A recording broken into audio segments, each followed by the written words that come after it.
Howdy doodly neighborinos. This is the Lucas Carey podcast, back with another episode now. This is a very special episode because we're interviewing someone different than we would normally. Mr. Lucas Marcus Kuhns. That is me. That is I. I is me. You is you. You know, I just want to say something. I've been looking up to you for so long. I've been wanting to be a part of this podcast for the longest time. You know, I've been well seen in the podcast scene, but ever since you just took over this podcast today, I just really want to be a part of it. You know, the last guy, Thank you. he was really good, but everyone needs a break. Yeah. And the guy before that absolutely sucked. I can understand. He was a that guy. tyrant. I mean, yeah, he wouldn't even interview me. Like, he wouldn't give me the time of day. Right? He wouldn't let the two very important people have their chance to shine and show people who they are. Exactly what I'm saying. You know, ever since you took over this podcast half an hour ago, I've just been dreaming to come on it. Yeah. So, thank you so much for letting me on. Honestly, bucket list, life goal right here, crossing it off, being interviewed on this podcast. I appreciate you a lot. Yeah, thank you. Thank you so much. Well, to start this off, I figured we'd start where it began. Where'd you grow up at? So I grew up right here in the good old city of Bridges. Good old steel town, Pittsburgh itself. I grew up. I've been in South Fayette most of my life. I used to live in a little apartment right outside of South Fayette. I moved out of there pretty much before anything happened. Yeah. I went to this preschool. It was like a half church, half preschool kind of thing. It was kind of weird. Yeah. Don't really remember it. My memory can't remember what I had for dinner 3 days ago, let alone my preschool. But kindergarten through senior year, I was a South Fayette student. Only ever lived in 2 different houses in South Fayette, with that being in my townhouse, which we actually watched get built. It was just an empty plot that got built. They built a lot of townhouses. Lived there for a while, and then this thing called taxes was being weird and stuff, so we had to move out of there. Taxes. Started renting the current house that I'm at. And I've also been around Carnegie a lot. Have the restaurant there that everyone's familiar with here. My grandma was there. Irrelevant other people live there. Mm-hmm. Stupid people like the old guy that Some used to do weird this stuff. tyrants and other honestly, weird just a people. place of tyrants, to be honest with you. Yeah. Grew up there a lot. The last few years, I've also spent half my time in Midway with my father. Small little town. Honestly, not even saying it to be funny. Nothing good to do there. There's a convenience store in walking distance, and that is about all we ever did. There's a bike trail. There's a bike trail. I like riding my bike there sometimes. There's a nice. There's a cool open field that has an airfield. Casually tell your dad, hey, that's where Lucas lives, by the way. Yeah, I have actually. I rode past it and I was like, yeah, that's his house. Yeah. It stands out. It's the only new one on the whole street. Yeah. But yeah, I've been there, but South Fayette kid whole life, Pittsburgh kid whole life. Outside of traveling, but that doesn't count. So grew up here right here in Pittsburgh. Yeah, that's cool. But I know mostly about how our friend group started, and we talked about that a lot last time when you interviewed me, but I want to know, did you have people that you hung out with before that? Did you have almost a pre-friend group? Pre-friend group. Yeah, I certainly did. Whenever I lived in my first townhouse, I actually wasn't friends with anybody in the current friend group yet. Yeah. That was a lot of kindergarten through probably 2nd, 3rd grade kind of people. That is where I used to play street hockey, which I said that we'll get to this week. I used to, like you, play street hockey with a bunch of my friends. The oldest kid on the block was goalie. I was not the oldest kid, thank God, because I suck at goalie.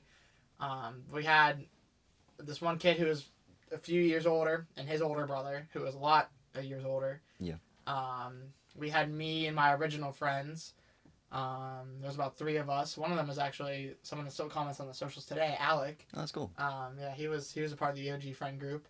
Trying to think. There was a few kids there. I actually used to be friends with Gabe during that time, actually. Our good friend Gabe. Yeah.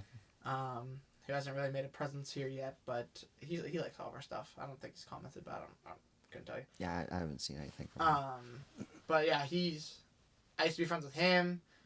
People come and go all the time, but I did have a pretty good, solid group, and it kind of died off once I moved away. The only person I stayed close with was Alec, and then now Gabe has been making a reappearance, and it's been a good reappearance, so I'm glad to have him around. So, once you did move, how'd you kind of start making friends with us? How did that kind of build up? Well, I was already friends with Connor. who is Okay. in our friend group that we've talked about, the kind of the friend group joke of the He's group. he's something. He's something. He's something else. How'd you meet him? School. Just school. Just through school. I think I probably sat next to him. Same with Ethan. I met Ethan before the friend group too, just through school. Mm-hmm. I remember one time he got mad after playing a board game in class, and he slapped the board game out of my hand after we cleaned it up, and it spilled all over the floor. And the teacher made him clean it up in front of everyone else. Oof. That was pretty peak. That was a peak Ethan moment. Same thing with Connor. Connor also had some bad rage as a kid, but sorry, we all did. Yeah. We learned to get over that. we learned that if we're gonna rage, do it over Xbox, not in front of a teacher. Yeah. Yell at some kid online. Yeah, so I was already friends with those two. I wasn't like big friends with them, but I talked to them a lot. And then once I moved, I lived about 10 seconds away from Dom, my good friend Dom, who's been mentioned on the podcast before, who had plenty of good nicknames to give the Tyrant and the Tyrant's old buddy. Calling him like Bob and whatever from Bob's Burgers and all that kind of stuff. Oh, that was some good podcast. let me show you some ball knowledge right there. That was peak nickname. Oh yeah. Back in my day. Back in my day, yeah. Back in my day, being back in my day, like a year ago. Being like 7 months ago. So I met him. I was sitting on the swings one day, and he just kind of sat down next to me. He was like, "What's up?" And I was like, "What's up?" And I was like, "All right, cool, we're best friends now." That's how it always starts. We used to hang out now. Killed him in Minecraft one time, and we hated each other for the next week. Didn't talk. And then we were best friends, like nothing ever happened after that. And no, the same stuff would just happened over and over again. Oh, and also, before I moved, I think I was also friends with Jordan, who you mentioned, that being like you're kind of inside the friend group. I think I was friends with him because I think he used to like wrestling or something like that. Maybe whenever he was younger. Maybe he never talked to me about wrestling. I don't know. We had something in common. I don't know what it definitely wasn't the Rolling Stones because I didn't like the Rolling Stones. Who knows? It could have been Rocky. It could have been. I have no clue. We had something in common that we would talk about, and then that's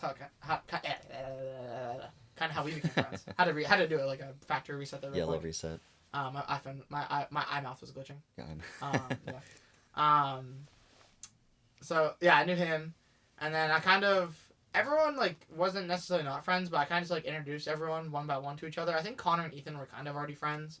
Yeah. But I kind of like brought Jordan in, and we became a bunch of friends, and then I kind of like merged our group with Dom. So Dom was all of our friends. Yeah. And you came, and Jordan brought you in, and then it just kind of grew from there, and kind of stayed pretty similar with a few additions here and there. Yeah. I honestly apologize to you for ever trying to introduce you to Austin. That was probably the biggest mistake of my life, honestly. 10 out of 10 would not do ever again to you. Yeah. If I could go back in time, I would fix it. Yeah. But you're too far in now. Brought me in, and he just kept pushing me away. I know. Listen, man, I tried my hardest, man. I tried everything in my willpower, which was probably just me saying screw you every time I said no. But a lot more vulgar. Yeah. Yeah, so that's pretty much it. I just kind of combined a bunch of friends into one big group. Yeah. So that pretty much gets us to like middle school area. Like, what kind of went on in high school? Like, what kind of things were you kind of getting into? What brought you to where you are now? High school, let's see here. I'm trying to think. High school kind of sucked for me, honestly. Outside of junior and senior year, that's whenever I figured out what I actually wanted to do in high school and college. Freshman year was just kind of like a slump of like, I didn't really care about school still. I didn't really care about it. Yeah. I didn't understand why I needed a good grade on my English essays if I had no desire to ever write an essay in the rest of my life. Kind of stuff like that. Still also didn't understand why I had to sit in Spanish 2 and get touched by people. Or Spanish 1, sorry. Who ended up being our good work buddy, Jaw. Yeah. Yeah, he used to fucking... God. Oh, God. Yeah, he would we sat next to each other and he would randomly just go like, my leg, and I was like, "What are you doing?" Just rub your leg. we were kind of friends because I sat with his brother at lunch. Like he knew who I was, and like we knew each other before that. And then like I started getting cooler with him because I was cool with his brother and stuff. Yeah. Who were all I sat with 3 seniors in my freshman year, or is that my sophomore year? Is it sophomore, freshman year? I don't know. Yeah. I sat with 3 seniors. Yeah, it was around that time. I think it was freshman year because I want to say I knew like nobody really at lunch in my freshman year, but. Once again, that's way too far back for me to remember. It was either freshman or sophomore year. But we grew closer. Sophomore year was kind of a repeat of freshman year. Didn't understand why I had to give a damn about Excel whenever I didn't want to go sit at an office job writing Excel spreadsheets every day.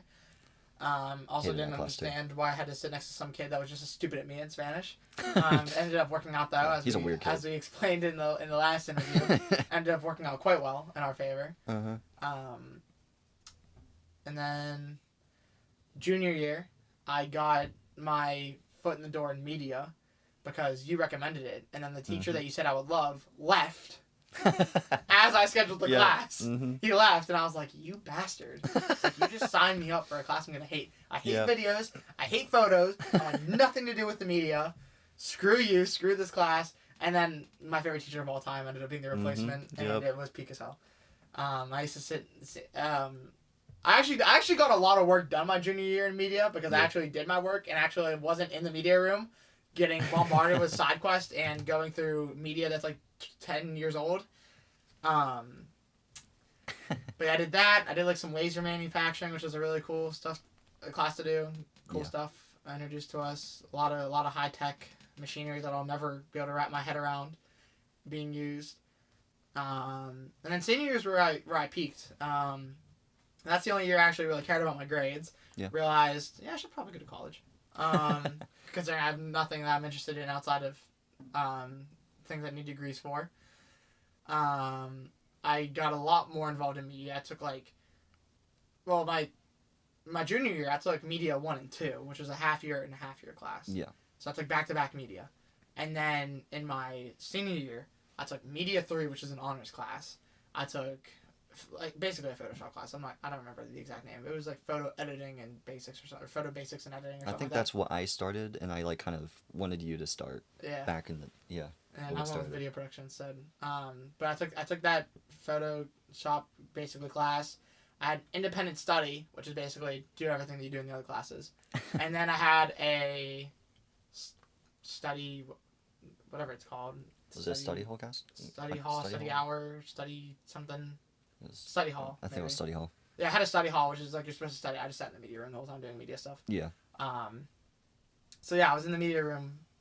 I think I was only out of the media room 3 or 4 classes out of like the entire day. Yeah, you basically lived in. I basically lived in the media room. I got to see like everyone coming in. Like I would stare at people from like, the windows and stuff. It was fun. Filmed the morning news, which was basically me doing like 90% of the work and people taking credit for it. Whenever I was in my prime of doing that, before I kind of just like gave up because it was so incredibly impossible, I was writing the script. I was helping to get people on. I was helping to film it. I was running the audio. I was running the script through it so that people could read off of it. And then I was editing it and uploading it. Yeah. By the end of the year, I was helping film it and editing it and uploading it. It was too much work for people that didn't give a damn. Yeah. I forced other people to step in and fill the shoes. I will say, talking to my media teacher about the year before and now this first year of me being gone, I think I saved him a lot of work because he's doing a lot of extra stuff now that I'm not there. I'm not trying to take any credit or anything, but the workload on my teacher has significantly gone up since my departure from South Fayette. So South Fayette hired me. Looks like Lucas has always carried. Lucas has always carried. Low key, bro. Like there's never been a time like during my media life, during my podcasting time here, I've never just like not carried. I've always done everything for around this place. Yeah. And then also during high school, this is kind of like a separate question, but it's like also kind of where I got introduced to the podcasting scene. Yeah. I think I started my junior year with podcast. It was either like junior or senior. Well, I didn't get involved right away. I was just a fan at first who was leaving my comments on everything. Yeah. That's how I got rekindled with the bad man, the big bad scary man. The big bad scary man. The big bad scary man. Yeah. That's how I got back involved with him after years of radio silence because of like COVID and stuff like that. Yeah. I started listening to the episodes because his mom worked with my mom. And she told me, she was like, "Do you know he has a podcast?" I'm like, "What the hell's a podcast?" I was like, "Isn't that what old losers do that are lonely?" And then I started listening to it. I was like, "Oh, that's kind of cool." And then talk about sports and stuff. Ow, I just hit my hand like crazy. I guess it's karma for making fun of you hitting your knee last week. Yeah. Or on Thursday. On Thursday. God, I need to like factory reset myself today. Like, yeah. Something's just going I've been on, there. It's because I'm doing too much talking. Here. Oh, thank that might help. I just love holding a bomb in my hand. Yeah, that might help you out. He actually made his first ever video presence on Thursday. Yeah. Obama himself, you know, and everyone else. I'm also holding one of the torches right now because, you know, like, I'm just, you know, my emotions are through the roof being able to finally have the spotlight on me for once in my podcasting career.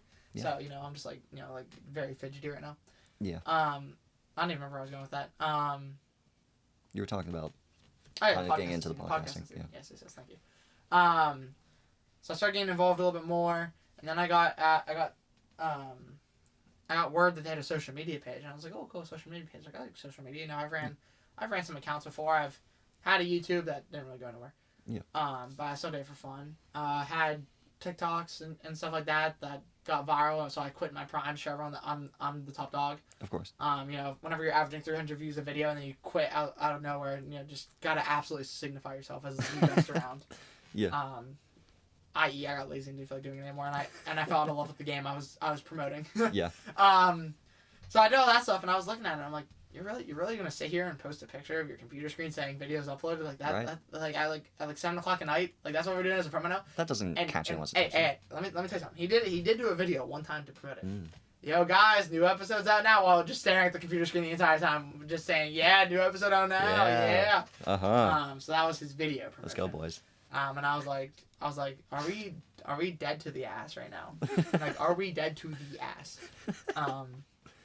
So I started, you know, sending over some ideas of videos I could do. I made a bunch of, like I went back and, like, listened to stuff, and then I kind of, like, took pictures and stuff that were relevant to the episodes, put them in, like, these edit kind of short things, sent them on over, and he was like, oh my god, like, how can I even live without you? Like, you know, right. like, I'm basically useless without this kind of, you know, social media content. Like, how could I ever repay you? And I was like, you know, like, let me on the podcast. Yeah. You know, like, I'm a pretty, you know, willing man to, you know, take a pay cut to help out someone in need, you know, and he was definitely in need. Yeah, yeah. He didn't know what he was doing with himself. I think honestly he was bored of podcasting within, like, the first month. Yeah. And he was like, you know what, like, if I just make the social media go nowhere, that can be a reason to end the podcast. I'm like, yo, old co-host, you know, I don't really see this going anywhere. You know, look at the social media, we're getting like 7 views on my computer screen picture. Yeah. We gotta end things. But I came in, you know, savior of the day, you know, and I, you know, started making the promos, and then I got my first appearance and started talking about football. Went to an actual football game, Steelers versus Cardinals. He still tries to make fun of me, and then he has to remember that his team has never won a Super Bowl, and then I can just hit him. He's like, whenever we win in person, your team lost. And I'm like, 2009. Also, his team's been in a rebuild since, like, 2009, and they're still rebuilding, so get the rebuild over with. Like, at this point, I can tear down my house and rebuild it quicker. Yeah. By hand. So... I could make my house out of Legos before they could rebuild their team. That's what I'm saying. Honestly, worst team in the league. Honestly, I'd rather be a Jets fan. Like, at least you know you suck. Like, you're, like, willing to admit you suck. Like, the Cardinals fans are like, oh, no, we're just rebuilding. Like, yeah, sure you are. Yeah. So that's how I got involved with, like, the podcasting, end of my high school experience. And then we both went to the same college, which I know that's probably coming up here soon, so... Yeah. But that's kind of where the podcast went. I'll talk more about college and stuff. I'll talk about more college itself whenever that comes up, but once we got to college and stuff, the podcast never stopped. Obviously, we're still going. And we got to use some resources down there to continue the podcast to the beautiful rebrand it's at today. You know, it's crazy how, like, you know, Cardinals fans are still going through a rebuild, and I've single-handedly rebuilt this podcast in a week. Yeah. Just saying. Right? Just saying. Can't be that hard. It's not that hard. Signing as head coach. Come on. Well, before we get on to college, I figured we'd talk about something that might have happened a little bit earlier. I wanted to talk about how your love for wrestling started. My love for wrestling, man. That's an old question right there. Yeah. So my love for wrestling started whenever I was a kid. I honestly don't even remember how I got into it in the first place. I think I literally just, like, saw it on TV or something. Yeah. And I was like, man, this is badass. I was like, these guys just beat the crap out of each other, and they have fun doing it. I was like, I want to watch this. Yeah. And yeah, I just kept watching it. And then I had a console since I was young. My dad used to be a gamer, so he had a legendary username set up for me before I was even, like, born. Of course. Junior Big B. Mm-hmm. You know, absolutely legendary status right there. Can't even change it at this point because I'm just known as Junior Big B. Mm-hmm. But legendary, they released WWE games on Xbox, and they released it was the 360 at the time, and I believe it was WWE 2K12 was my first one. It was whatever one had Randy Orton on the cover. It was somewhere between, like, 10 and 12, somewhere through there. Yeah. and it was right whenever I was getting into like knowing music. Oh, that cold breeze is coming down my back. It feels super nice. God, sorry. I'm like, I got like a run chill out of nowhere. I was like, what the hell? Yeah. No. I was in my favorite band at the time, and still is one of my favorite bands, 21 Pilots. And in WWE 2K12, one of the songs they used was "Heavy Dirty Soul" by 21 Pilots. And I was like, all right, I'm in. Like, yeah. Like it seems cool. You know, people are just fighting each other for fun, and like they got good music. I was like, all right, I'm in. So I started playing that game a lot. Kind of just never fell out of love with it. Started collecting all the action figures and stuff. I have like probably like over 100 of them. They'll just sit in one little tub, and like 3 of them are broken. It's like some of like my best characters. Yeah. But I just kind of kept following it. I was watching it. It was kind of like inconvenient to watch it because like it ran pretty late, and it like started at like a late time, and it ran it on like different days. And like one of the days it was like Mondays and like Fridays or something like that. And it's like every other Friday I was like at my dad's house, and like he didn't have what it was on. Yeah. So like I was always missing one of the episodes. And then but I could always watch Monday, which I then came to learn that Monday is always better than Friday anyway. So never watch Friday, I always watch Monday. Monday Night Raw's the GOAT. That's where all the good guys are. Not really. But I kept watching it, and then COVID hit, and I was like, not falling out of love with it, but it was like, I was home so much that like I kept finding other things that I kind of liked more. Yeah. And then they started doing like the shows with like no people there, so like there was like no like crowd momentum and stuff, and it became and like they didn't want like too much like, not like they didn't want action. It's a wrestling company, you're gonna have action every single time. Yeah. But it became very story based and a lot of talking rather than just action. And I kind of fell out of that because I didn't like the storytelling part of WWE at the time. I didn't understand it. I didn't know why we needed it. Now I've come to respect it. I know that story building is actually kind of the bigger part of wrestling than the fighting itself. But whenever you're a kid, you don't care about the storytelling part. That's boring to you. You just want to see the cool guy do cool things. You want to see your idol beat up some random dude that you absolutely can't stand, even though you have no clue who he is. Yeah. But so I kind of fell out of it around COVID. I watched like a little bit, but like 2021 to 2022 is like really whenever I was like, yeah, I'm done with this crap. I was like, this is so stupid. I didn't even know other brands existed outside like WWE. Yeah. Like I thought like other wrestling things just like actual like wrestling, like high school wrestling kind of thing. So I stopped watching it, and then I got back. I never was like fully out of it. Like I still see like clips of it and stuff, and like it would like randomly appear on my TV like one day. Like I walked downstairs and like WWE was on the TV, and I was like, what the hell? Because like I guess whatever my mom had on it beforehand, wrestling came on afterwards, and she wasn't even home at the time. And so I sat there and I watched it, and I was like, yeah, it's just kind of whatever. Like I never got back in love with it. And then I learned about like AEW and TNA and New Japan, and I was like, it's cool, but it's like I'm also don't have the time to set aside hours and hours to watch all these companies. Yeah. Like do all their stuff, and it was like I'd have to learn like all the people. I'd have to like be so it felt like it almost felt like I was too far out of the loop by the time I figured out all these companies were here. And I stopped playing the games as well, which also kind of killed it off probably for me. I stopped playing the games after like I think 18, 2K18. So I played all the games for like 6 straight years. But then I fell out of love with the games too, and then I fell with the real stuff. And then I got into indie wrestling a little bit after. I started keeping up with WWE a little bit through like Instagram reels and stuff. Like there's a few people that like cover WWE content. Yeah. I was like, I would watch that, but like I still don't. Even today, I still don't watch the shows. I just watch people that go over like all the matches and stuff and like show clips of it. But then I went to my first indie match, which was IWC, and I fell in love immediately. I was like, holy shit! I was like, this is so much better than mainstream wrestling. I was like, it's just like a lot of action with cool guys doing crazy stuff because they don't have to worry like if I get injured, I'm losing out on millions of dollars. Yeah. It's like if I get injured, I just go back to my real life job where it doesn't matter if I'm injured because I'm like a banker named Gannon Jones Jr. Yeah. God, he's so fly. His suit was so clean that one day. Yeah. Dude, seeing him just walking through the city was so weird to me. Like seeing him being a normal human being for the first time, like not just seeing him like jumping around a wrestling ring. I was like, what the hell? Not seeing him spraying a bottle into his mouth. Not seeing him spray his bottle in his mouth. I was like, what the hell is this? I was like, this guy's a life outside of wrestling. Were you just like full expecting him just like whip it out of his suit and just dude, like I was spraying low-key, it like I was like, all right, you got your umbrella, and I couldn't see his other hand. I was like, is he about to go like yeah. Like I was waiting for it. No, but indie wrestling, I mean, it was really down to People Earth. I can't speak for all companies because I've only been to 2 indie companies. Mm-hmm. But with IWC, they actually like it's very interactive. Like during like the intermissions and stuff. Like, you get to go around, you get to talk to wrestlers. I've been backstage before. All the wrestlers know me at this point. I've had like genuine conversations on and off air. The off air ones have been some of the most down to earth conversations I've ever had. Yeah. With like people that you would never expect it to come from at the most random times of day. And it was just really cool. So that kind of sparked me to get back into it. Then I started like heavily following mainstream wrestling again, like WWE and AEW mainly. I went to 880, which is just a bunch of people that need to, never be mentioned again on here. Banned. Commentators, wrestlers alike, banned. Mm-hmm. Few wrestlers there that I've built money connections with, and the enemy of my enemy is my friend, John. John's one of the people that I can respect. John and like 3 other people I can respect. He knows how to get things done. He gets down to business. He gets down to slapping Austin in the face. I can respect a man that can get business where business needs to be. Yeah. So that's kind of how I got back into wrestling. It's just like a lot of indie stuff. I've been going to every IWC show I can since then. Mm-hmm. And I've been following more people that cover mainstream wrestling.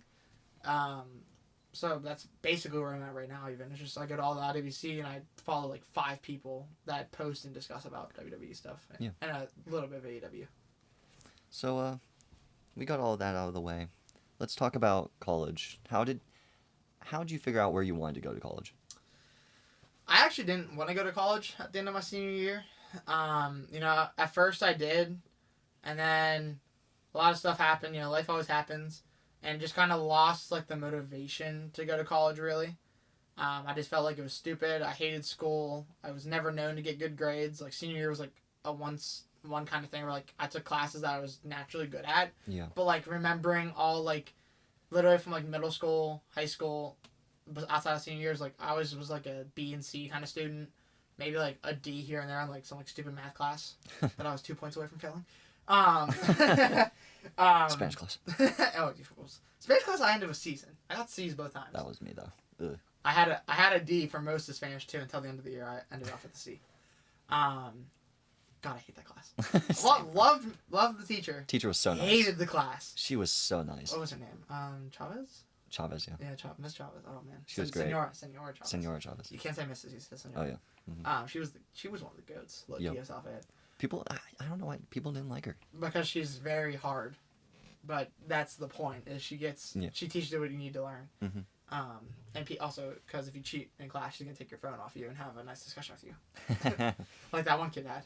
Yeah. So I didn't really think I was gonna go to college at all, and then I basically got told, hey, either you're going to college or you're going to a trade school, or you're gonna go find some full-time job that'll take your dumb ass. And I was like, all right, well, that doesn't leave me with very many options. Yeah.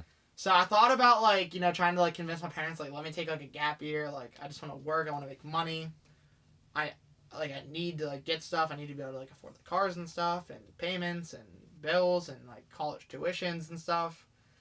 And I just genuinely didn't have any plans to go to college.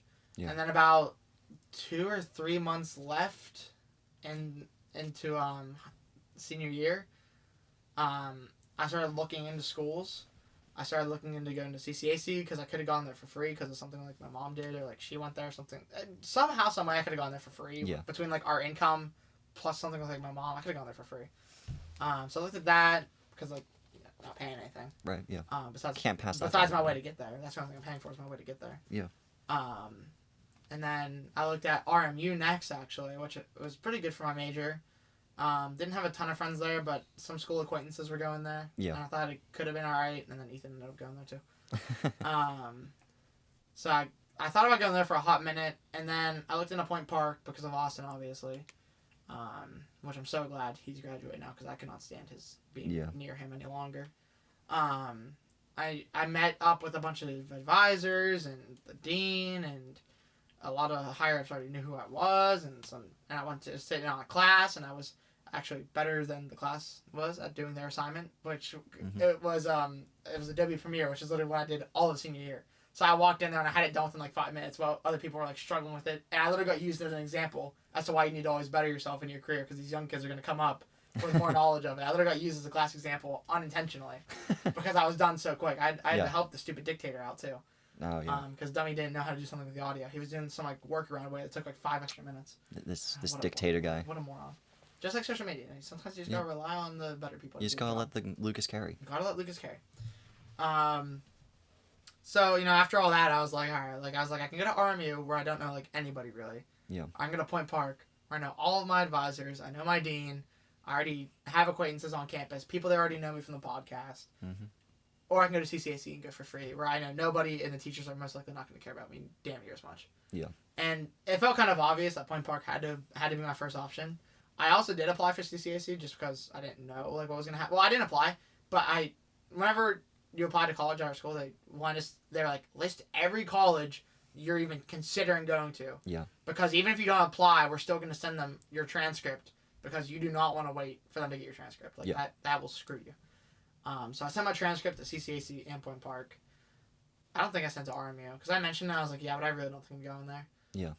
They might have sent it. I don't know. But then I ended up sticking with Point Park. I applied with like 2 months left in high school, or it might have been a month left of high school. Yeah. It was a month left in high school. There was like a month left of high school, or it was like a month and a half. I don't care. Close. It was very close to the end of the year. It was like right at the end, like deadline of like applications for college too. Yeah. I sent it in, and I got it. I think it was like 4 days later. I got accepted. And then, like, 2 days after that, I got, like, an $18,000 scholarship sent right to me in the mail from Point Park and stuff like that. Yeah, that's sweet. Yeah, so that helped out a lot. They give it to basically everyone, but then you gotta earn it to keep it. Yeah. Do, like, grades and stuff. So I got that. I got a really good letter of recommendation, too, because my teacher from high school, I'm not gonna name drop, but he worked with Point Park. Like, even in high school, we got credits. Like, you got media credits that you could use at college, but it was from Point Park. Like, Point Park was the one working with him. Mm-hmm. So his letter of recommendation is probably honestly what got me there so quick in the first place. Yeah. On top of, like, my media grades, because that's what they look at the most, is, like, what kind of, like, stuff you did, like, for, like, your majors and stuff like that. Yeah. So I went there. And then first semester, Dean's List student, all A's and a B. This semester, 3 A's, a B, and a C. Because my teacher can go suck it, stick it where the sun don't shine, and I hope he never comes back to Point Park. The only teacher that gave me difficulties the whole year, and is not even hired by Point Park. He's a news guy. He's a news guy. Yeah, he works at WTA, and this is even the dean was on my side. Even the dean in private emails with me was like, I've literally tried everything I can do. Like, I'm so sorry, and I was like, it's not your fault. I was like, if anything, it is my fault. But like, he's just not working with me in the slightest. God forbid technology have issues in the modern day, and I submitted something 2 hours late, 3 hours late. I'm getting F on it because of that. It's unfortunate, but it's so unfortunate. But you know what? We still pulled through with like a 3.46 or 7 GPA for this semester, so it's not Dean's List exactly. I'm 0.03 off of it, but it's close enough. Considering that I was a all C, B, and D student in high school and middle school, I'll take mostly A's and B's throughout my first 2 semesters. Yeah, that's very good. Yeah, I mean, just God. I mean, it doesn't help too whenever you have the distraction around school. Yeah. You have some stupid guy just always bothering you, like, hey, I need to do a promo, hey, I need to film. Hey, so you done with class? Can you come film with me? Like, like I didn't even have time to like focus on myself, honestly, at that point. Yeah. So, I can make it hard. Yeah. Yeah, it can make it hard. So I probably, if I didn't have the distractions, I probably could have made it on the list. But it's alright. Well, comeback season is it happens. We have Lucas Carey's podcast now. It's around your schedule entirely. It is around my schedule, so things will change. Things will change. We're gonna work, and we're gonna make sure both of us achieve scholastically, and then podcastingly afterwards. Yeah, yeah. Look at me using big words. These big intelligent words. Super intelligent words. Yes, incredibly. Well, since this kind of started happening around the same time, how did you get into where you're working now? Like, how'd that start? All right. Well, since I was about like 9 years old, I was I'll say this because the IRS is listening. I was helping out at a family restaurant, allegedly, and I was allegedly receiving money donations for said services, allegedly. But I did that, so that was a good experience. Because honestly, being in a customer dominated field like a restaurant, where you constantly have to communicate and have to work around people, have to work around frustrations, people not getting the right stuff, people not being satisfied, just customer service in general. Like it helps out a lot because I was always a kid that hated talking in front of people. Yeah, especially at such a young age, like getting that is really good. Getting that taught like engraved into me young helped out a lot.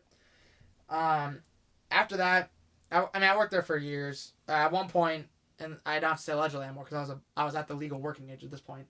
I actually stepped in. My grandma had to get surgery done, and she was out for like basically the entirety of summer. Like basically from the start of summer to the end of it, she couldn't work at all. Yeah. So it was like me, my mom, and like whoever could help out on some days. And so I basically worked every single day, like Monday through Saturday. Yeah. Obviously I wasn't like every single day. Like we had another person. Sometimes I would take off because I was still like, you know, it was summer. I was working my whole summer away. Like I wanted to hang out with people sometimes, and I wanted to sleep in a few days here and there. But I worked a lot. And after that, I believe it was I think it was October of 2024. Yeah, it was October of 24. I got hired at Hobby Lobby. What they don't tell you is they're just hiring you for seasonal. They say that they're just hiring, and they don't tell you that it's only seasonal work. But they kind of want to screw you over. But they hire a ton of people, and I got hired. And it was good money. But I hate everything about how they run the store. I don't think I can get canceled for this, but I don't think it's defamation if it's just what happens there. And I doubt anyone from Hobby Lobby cares about my opinions anymore, considering they all talk behind my back during work hours anyways, and it was managers that were talking behind my back. Yeah, I heard you, Caitlin. Caitlin. Yeah, Caitlin. Why would you do that? Dude, alright, like, off topic here, there was one thing that we were supposed to do at work after we close. Like, by the way, all the work that happens is after we close. Like, they also don't tell you that during the interview. They will literally keep you there until like 11 o'clock at night if you're not a minor. And I wasn't a minor at this point. Yeah, I was 18. So they kept me there as long as they needed to. Like there was nights I didn't go home till like 11 o'clock. And at that point I felt like a Cardinals fan. Like I was just so like tired of everything.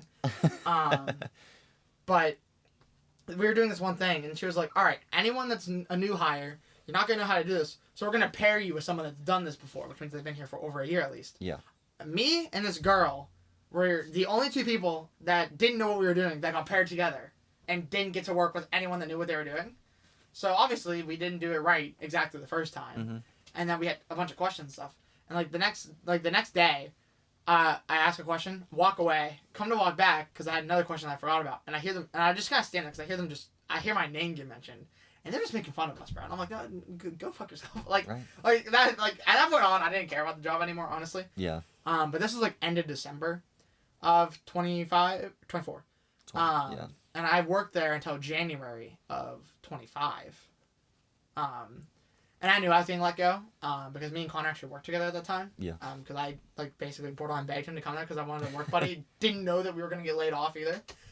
He had this whole ass meeting with the head manager about, like, we got to let you go. It was seasonal.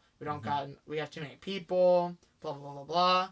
And then one random day, I hear, we have our front end people out there. They have a little walkie on them. And I hear him go, "Can you ask Lucas if he can start working on Wednesdays?" And they come over to me, "Can you start working on Wednesdays?" "No, I got stuff to do."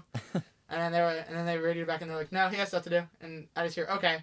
And then like literally, I noticed that the next schedule come out, my name wasn't even like on like the one for like after that. Yeah. So I had this week, the next week, and then the week after that I wasn't on it. And I was like, okay. And the next week happened, and I wasn't on the one after that either. And I was like, all right, so I got laid off. And they're just not going to tell me about it either. Like Connor had like this whole ass meeting. And I didn't get anything. That's messed up. I still think that the manager was scared of me, honestly. He avoided me with all he could. Yeah. I think that me and him had a bad relationship after he lost my paycheck one day. And, and I had to stay there for like 10 minutes for him to find it. I hate that guy. Tony. Yeah, Tony. Stupid Tony. Hey, Tony. It's funny. Both places I've worked at, I have a Tony, but this one buys me a Monster, and the last one lost my paycheck. Redemption of the Tony. Yeah, so I worked there, stopped working in January of 25. Actually, my last two shifts, I spent it applying to different places. I just sat in an aisle, and I was like, and me and Connor joked around, like, because they had us work together to, like, do cleaning the one day. Yeah. And we would do stuff, like, kind of wrong. He was like, isn't that, like, not what you're supposed to do? I'm like, what are they going to do, fire me? Like, this is my second to last shift. And then the one time, I told you, I was like, yeah, I've been applying for the last hour, like, and you're like, they don't care. And I'm like, dude, what are they going to do, fire me? I was like, I am in control here. Like, yeah. Lucas carries, all right? Lucas carries. So I worked there, and then after that, I couldn't find a job for a while. I applied to a bunch of places, and nowhere would even get back to me at all. Yeah. And then finally, Actually, I guess I was 17 when I worked at Hobby Lobby, but they still kept me overnight anyways. Yeah. I don't know. They kept me until like 11. I think it was like 16 or below. They sent you home early or something. I don't know. Maybe. Just stupid labor laws. And I tried applying literally from January until May whenever I finally got my new job at Giant Eagle South Fayette, where we both work together now. Mm-hmm. And I always remember my interview there, and he was like, "Man, I wish you would have, applied whenever you were still a minor, because now we got all these background checks and stuff." I'm like, I applied 4 times when I was a minor, and this is my 5th time. It took 5 applications to get here, by the way, at a part-time job where I became the best employee because Luke's cares. I now work there at Giant Eagle. I have worked carts. I'm the only cart guy that is also a cashier. I worked dairy. I worked grocery. I've worked frozen, which frozen and dairy are both part of grocery, but it's like sub parts inside of grocery. Yeah. I've worked the deli. On Valentine's Day, I became Mrs. Floral Lady because we decided not to have a floral lady on Valentine's Day for the first. Well, I keep saying 2 hours because I got there at 9 and I was working there until like almost 11. But the store opened at like 7 o'clock. So from like 7 to like 10 or 11, they didn't have a floral person there on Valentine's Day. Of course. So it was me and a Starbucks girl that were working floral. Yeah. So yeah, I work there now. It's been tough lately. Definitely been pushing myself to not go find a new job. Yeah. Hour cuts, pay, interesting things. Yeah.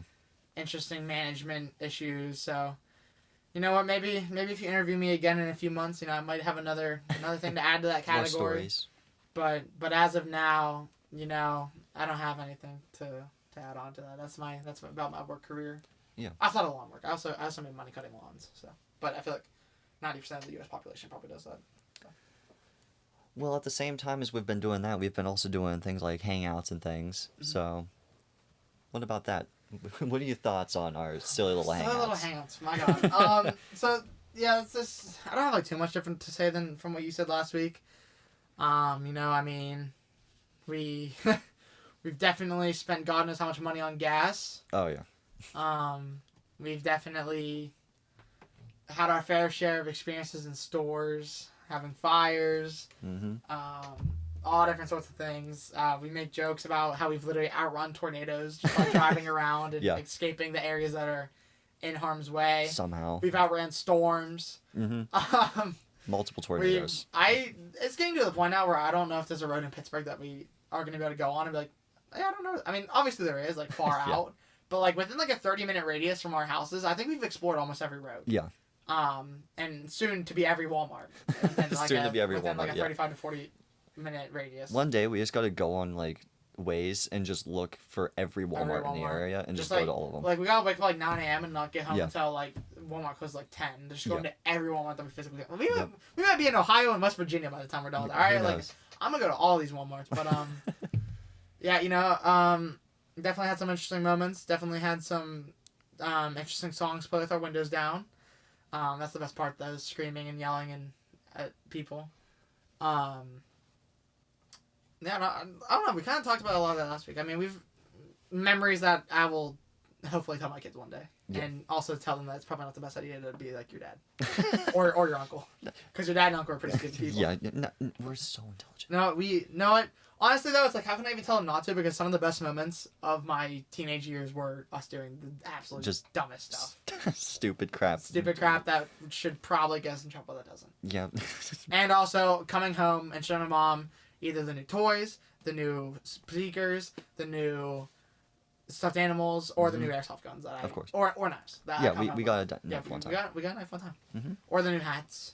New hats. So, there's plenty of things that we've just, come out with, and, I'm just grateful that I've had all this time, and I just almost spilled my water everywhere as I gracefully grabbed it. Gracefully, yes. Yeah, gracefully grabbed it. You carried that water back up. Dude, I picked it up and I put it right back down on that table. Yeah. But yeah, no, we've definitely had some great moments doing stuff that we probably shouldn't have. Well, I think that's about all the questions I got, except for one. we have one question that's always been asked that you started. I did that start I figured I would continue as well, out of respect for you. Thank you so. No, honestly, honest to God, I feel like a great picture to put up on the screen. Yeah. Like post production, Lucas. He needs some work to do. Yeah. Something I would really love. There was a certain picture that I got in a Sheetz parking lot. Yeah. At around 1 a.m. So on post production, Lucas, if you can just put that picture at Sheetz at 1 a.m. up on the screen right now. I would greatly appreciate that. That was moments after getting jumped and as a punishment with Shelby Wilder still lingering around that you mentioned on Thursday's episode. Yep. So if you can just put that on the screen for this last question, honestly, it would just make me feel so much better about myself. Be so great. But I need to ask you, what is your favorite food spot? Favorite food spot? Oh man, that is a good question. You would think that I would have been thinking about this out of all the times I've asked it. Yeah. There's so many good spots here in Pittsburgh. Like, people will say there's not. Don't listen to them. Pittsburgh has some of the greatest food spots. They're always the small places, too. It is, but I'm going to go with, like, a kind of a bigger place here. I'm going to say Benihana. Benihana? Benihana, they have, some of my favorite shrimp. They have the best fried rice in town. Chicken fried rice. They have the best yum yum sauce that you can physically get your hands on. I think Benihana is probably one of my favorite spots. I almost want to say it's underrated because, like, not a ton of people go there, but it's also kind of expensive. Like, it's a nice restaurant. Yeah. But people spend way more money on way crappier places. If you're going out for a celebration, you don't mind dropping probably like $200 some for like 3-4 people, you gotta try Benihana. I mean, there's also like less expensive meals and more expensive. It depends on what you get. Like whenever I go there with my dad, the bill's always higher than if I go there with like my mom because like my dad gets like the most seafoody, like extravagant meal you can physically get. Of course. And like the most extravagant looking drinks, and then my mom's like, "I want steak or chicken." I want chicken. I just get shrimp with extra shrimp, and they already give you shrimp in the first place. Of course. So I get like 3 things of shrimp, and I get fried rice, and that's like it's just glory to the world. Yeah. That's probably my favorite spot. There's so many other good spots. Like Permane's is the top one for me. Anthony's Pizza is a good one for me too. Mm-hmm. Anthony's Cold Fired. The Rennerdale Corner Store, best buffalo chicken in Pittsburgh. If you're a buffalo chicken pizza guy, Rennerdale Corner Store. I'm telling you, you will not regret it. There's just so many great places. So I'd say Benihana is my favorite spot. No, I think Benihana is mine. Yeah, I remember the very first time I ever went there was you bringing me there. I didn't even know where it was. It was in like some random spot with like a weird entrance to it. Yeah. It has like the steepest climb you've ever seen in your entire life. But yeah, it was me, you, and my good friend / cousin Nick for my birthday. It was after we went bowling. Well, you have any other quick stories? Anything else? Is that all good? You know what? We had a pretty good episode. The Torsemen are here. What the hell was that? What the fuck? Oh, fuck you guys! Fuck you guys! Oh. Get over here! No. So you guys really think you could take over my podcast? My podcast? See you all in the next episode of 2 Jagoffs. Peace.